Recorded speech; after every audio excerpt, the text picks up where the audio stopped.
ലക്ഷദ്വീപിന്റെ തലസ്ഥാനമായ കവരത്തിയുടെ ഏറ്റവും കിഴക്കേ അറ്റത്തുള്ള വളരെ മനോഹരമായ ഒരു കടൽ തീരമാണിത്. ഇവിടെ ഒരു ചരക്ക് കപ്പൽ തകർന്നടിഞ്ഞ് കിടക്കുന്നതുകൊണ്ട് തന്നെ ഷിപ്രക് ഷോർ എന്ന പേരിലാണ് ഈ കടൽ തീരം അറിയപ്പെടുന്നത്.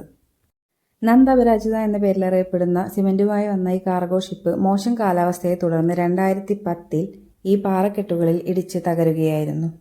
ഇന്ത്യൻ നേവിയും കോസ്റ്റ് ഗാർഡും ഇവിടുത്തെ ജനങ്ങളും കൃത്യസമയത്ത് ഇടപെട്ടതുകൊണ്ട് ഇതിലെ ഇന്ധനം പൂർണ്ണമായി ഒഴിവാക്കുകയും ചരക്കുകൾ ഭാഗികമായി നീക്കം ചെയ്യുകയും ചെയ്തു.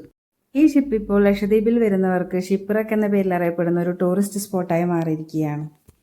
പക്ഷേ ഇവിടെ സംഭവിച്ചത് ഒരു എൻവയോൺമെന്റൽ ഡാമേജ് ആണ്. ഈ ഷിപ്പ് 400 സ്ക്വയർ മീറ്ററിൽ കോറൽ റീഫിനെ തകർത്തതിനാൽ 1000-ഓളം വരുന്ന മറൈൻ സ്പീഷീസിന്റെ എക്കോസിസ്റ്റമാണ് നശിപ്പിക്കപ്പെട്ടത്. ഇത്തരത്തിൽ ലഗൂണുകൾക്കും പവിഴപ്പുറ്റുകൾക്കും വരുന്ന ഡാമേജ് ഐലൻഡിന്റെ നിലനിൽപ്പിനെ തന്നെ ബാധിച്ചേക്കാം. അതുകൊണ്ട് തന്നെ ഇതിന്റെ സംരക്ഷണം അത്യന്താപേക്ഷിതമാണ്.